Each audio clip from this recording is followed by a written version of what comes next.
Retour en France. Nous sommes à Paris au Salon de la photo. Nous avons rendez-vous avec une association qui défend les professionnels de la photographie. Ici, on se bat contre l'image à 1 € vendue sur Internet. L'association estime que les banques d'images ont cassé le marché. Pour nous, c'est vraiment une arnaque.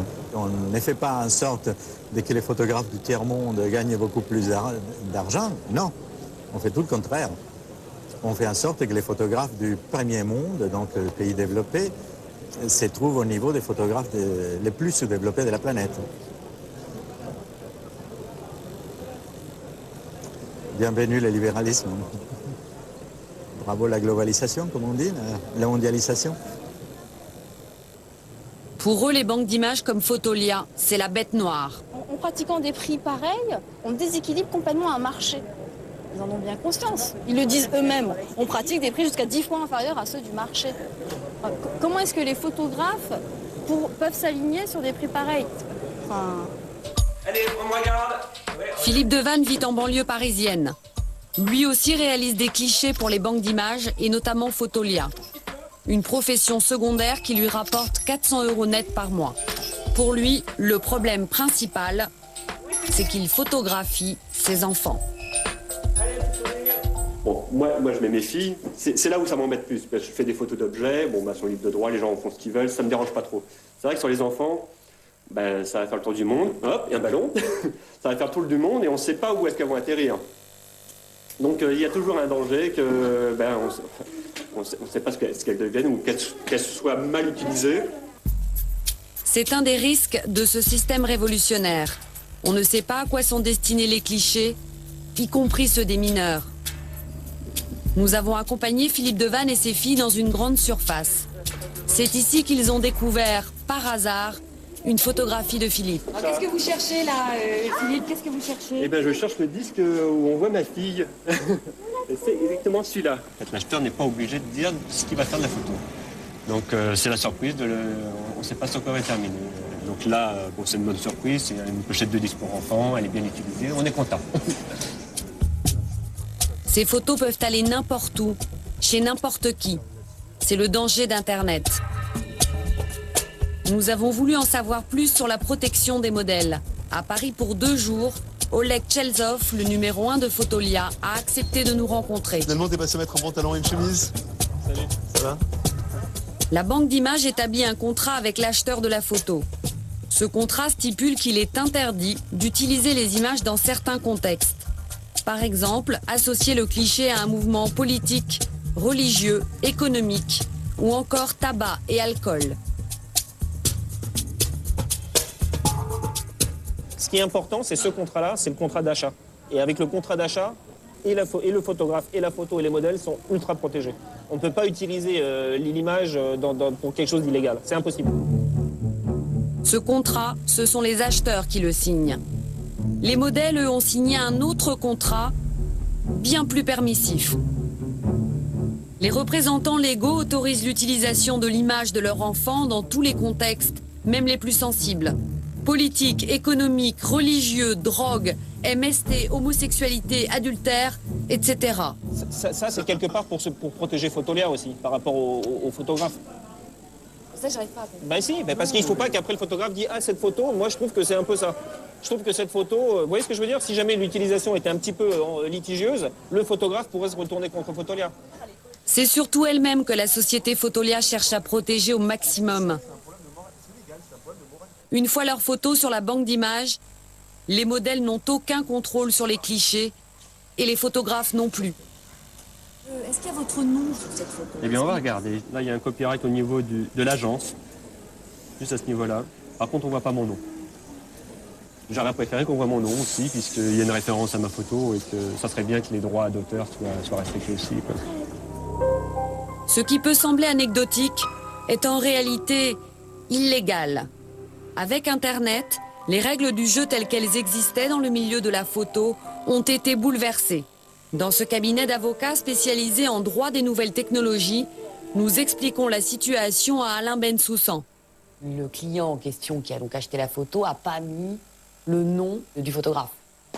Il aurait dû. C'est un droit imprescriptible, inaliénable et incessible. Et on ne peut pas y renoncer par contrat. En plus de notre travail, qu'il soit rémunéré ou non, ce n'est pas le problème, nous avons un droit à la personnalité. Il aurait dû y avoir le nom du photographe, c'est obligatoire.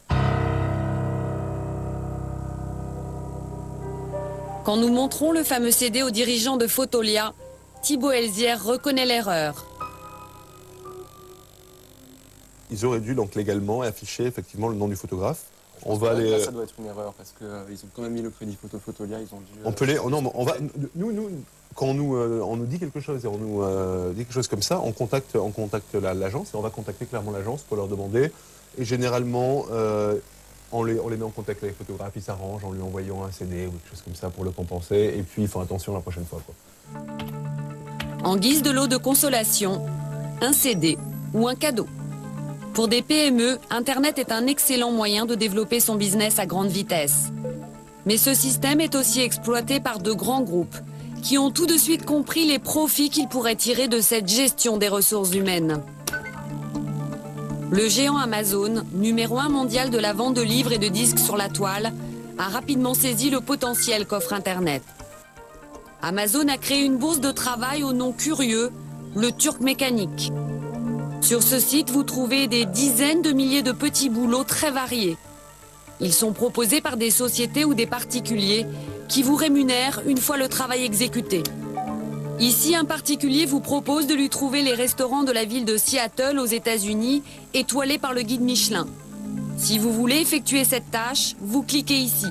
Pour ce travail, vous serez payé 3 centimes de dollar. Randy Foreman vit à Washington. Il surveille le trafic routier de toute la ville. En plus de cet emploi à temps plein, il navigue sur le site d'Amazon. Nous l'avons suivi dans un cybercafé, son deuxième bureau. Ce qu'il préfère, répondre aux questions des internautes dans n'importe quel domaine. Il est payé pour leur fournir la réponse. Quelqu'un a-t-il déjà utilisé le Camagra? Quels sont les sites internet sur lesquels on peut se le procurer? C'est une question posée par un particulier et je vais trouver la réponse en cherchant sur le net.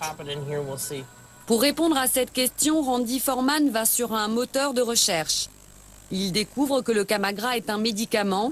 Il sélectionne les sites internet sur lesquels on peut acheter le produit au meilleur prix. Dernière étape, il envoie la réponse sur le site d'Amazon. Cette recherche lui rapporte 2 centimes de dollar pour 10 minutes de travail. En 6 mois, Randy Foreman a gagné la somme de 175,75 $. Je vais sûrement utiliser l'argent que j'ai gagné sur le site d'Amazon pour m'acheter un nouveau téléphone portable.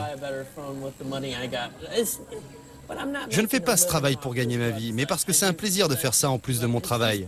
Parce que j'aime utiliser mon ordinateur. Et aussi pour aider les autres.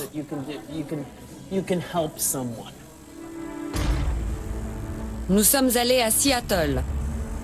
Cet immense bâtiment, c'est le siège d'Amazon. Dans cette mecque de l'Internet, les caméras de télévision se font rares. Sur place, on nous accorde 30 minutes pour interviewer Jeff Barr, responsable du marketing pour le monde. Ce système révolutionnaire, il n'en voit que les avantages. C'est un bon moyen pour les sociétés qui ont un volume de travail important. Ce sont des tâches répétitives que les humains sont plus aptes à effectuer que les ordinateurs. Ce n'est pas du travail qui nécessite d'engager du personnel, de fournir bureaux, ordinateurs ou matériel. Avec le Turc Mécanique, n'importe qui dans le monde est capable de faire ce type de travail de chez lui. Pour Amazon, l'avantage de l'Internet, c'est de pouvoir sélectionner leurs employés parmi des millions d'internautes.